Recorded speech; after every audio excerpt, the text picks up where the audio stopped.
नमस्कार। कहानियों का मैं साथी, युगों का मैं साक्षी हूँ। मैं अतीत का गाता, वर्तमान की बाती हूँ। मैं समय हूँ। ये कहानी है एक ऐसे आश्रम की जहाँ देश के अलग अलग कोनों से लोग अपनी आखिरी सांस लेने आते हैं, मतलब अपनी मृत्यु के करीब जाते हैं। यह कोई सुसाइडल पॉइंट नहीं है। ये जगह है वाराणसी का मुक्ति भवन, यानी वो जगह जहाँ लोग मोक्ष प्राप्त करने की उम्मीद में अपना आखिरी समय गुजारने आते हैं। वाराणसी एकमात्र एक ऐसा शहर जहाँ 24 घंटे चिता की अग्नि जलती रहती है, जो वहाँ एक अलग प्रकार की ऊर्जा को जन्म देता है। इसी वजह से वाराणसी के घाटों पर शक्तिशाली ऊर्जा होती है, इतनी असीम ऊर्जा कि इसकी सहायता से अघोरी अपनी साधना पूरी करते हैं। काफ़ी समय पहले द सिटी ऑफ लाइट कहे जाने वाले शहर को द सिटी ऑफ डेथ कहा गया।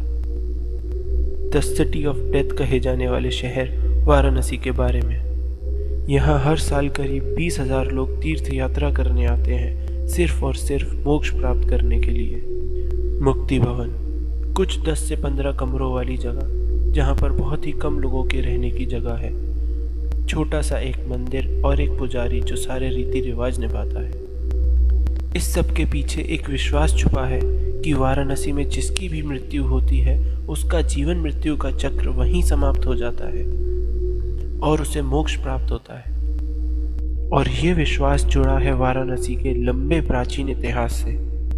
कैसे ये सिटी ऑफ लाइट बन गया डेथ स्पॉट, मृत्यु का ठिकाना। ऐसा माना जाता है कि काशी भगवान शिव ने बनाई थी। शिव पुराण के हिसाब से शिव जी कहते हैं कि काशी मेरा राज्य है और यहाँ जो भी आएगा वो अपने सारे कर्मों से मुक्त हो जाएगा।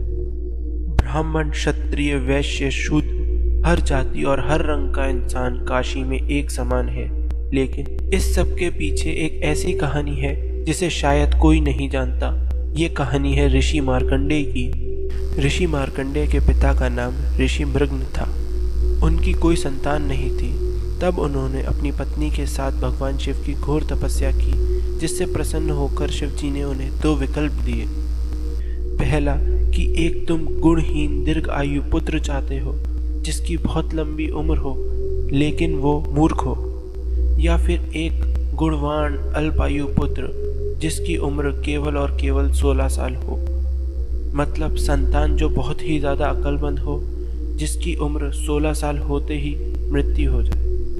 ऋषि ने कहा कि उन्हें एक अक्लमंद संतान चाहिए। शिव जी ने उनकी इच्छा पूरी की और ऋषि मार्कंडेय का जन्म हुआ। ऋषि मार्कंडेय इतने बुद्धिमान थे कि उन्होंने बचपन से ही वेदों और शास्त्रों का ज्ञान लेना शुरू कर दिया था। जैसे जैसे वो बड़े हुए, उनका ज्ञान बढ़ता चला गया और वह एक बहुत बड़े शिव भक्त बन चुके थे। लेकिन जब वे 16 वर्ष के होने वाले थे तो उन्हें अपनी अल्पायु का पता चला। उनके पिताजी ने उन्हें शिव जी की तपस्या कर लंबी आयु का वर मांगने को कहा। समय पूरा होने पर यमदूत मार्कंडेय को लेने आए। यमदूत ने देखा कि बालक महाकाल की आराधना कर रहा है। यमदूतों का मार्कंडेय को छूने का साहस न हुआ और वे वापस लौट गए। उन्होंने यमराज को बताया कि वह बालक तक पहुंचने का साहस नहीं कर पाए। यमराज मार्कंडेय के पास पहुंच गए। मार्कंडेय ने यमराज को देखा तो जोर जोर से महामृत्युंजय का जाप करते हुए वे शिवलिंग से लिपट गए। यमराज ने जो चाबुक को ऋषि मार्कंडेय के गले में फंसाया तो इसके साथ उनके फंदे ने शिवलिंग को भी अपनी जकड़ में ले लिया और शिव जी को बहुत ज़्यादा क्रोध आ गया और उन्होंने अपने त्रिशूल से यमराज का सर धड़ से अलग कर दिया।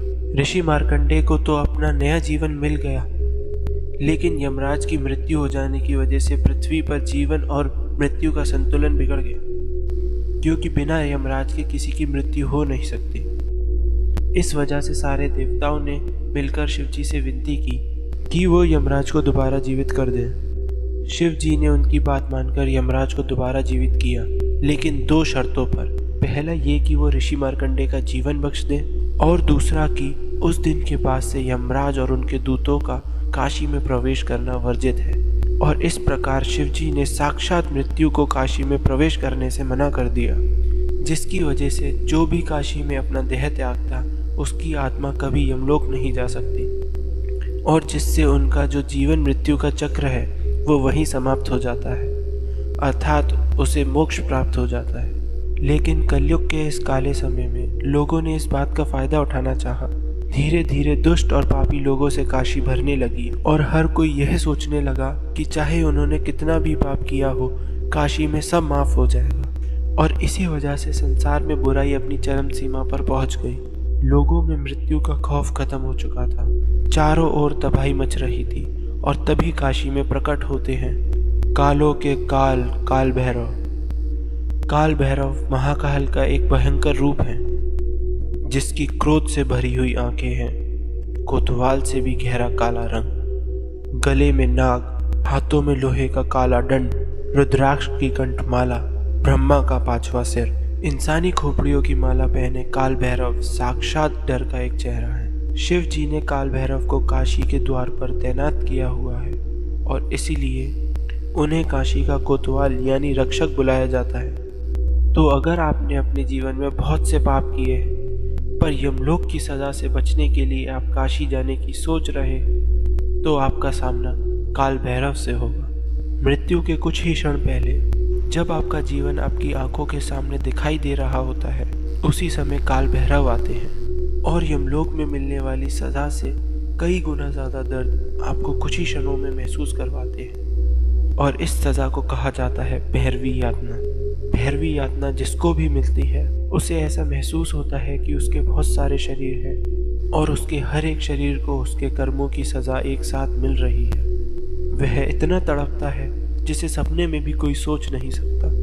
माना जाता है इसमें 40,000 बिच्छुओं के डस लेने से भी अधिक दर्द होता है। भैरवी यातना कई ज़्यादा दर्दनाक होती है और इसी तरह मनुष्य को उसके हर जन्म के पापों की सज़ा मिलने के बाद उसे मोक्ष मिल जाता है। कहते हैं कि मृत्यु के बाद हमारी आत्मा हमारे शरीर को छोड़ देती है और हमारा शरीर खोखला रह जाता है और इस खाली शरीर को अग्नि में भस्म कर दिया जाता है मणिकर्णिका का घाट पर। मणिकर्णिका का घाट काशी के 84 घाटों में से एक ऐसा घाट जहां 24 घंटे 365 दिन हर समय चिता की अग्नि जलती रहती है। जिंदगी और मौत के बीच हर कोई फासला चाहता है, लेकिन इसके बाद भी हर किसी को एक ना एक दिन मौत आनी है। जिंदगी का एकमात्र सच मौत है।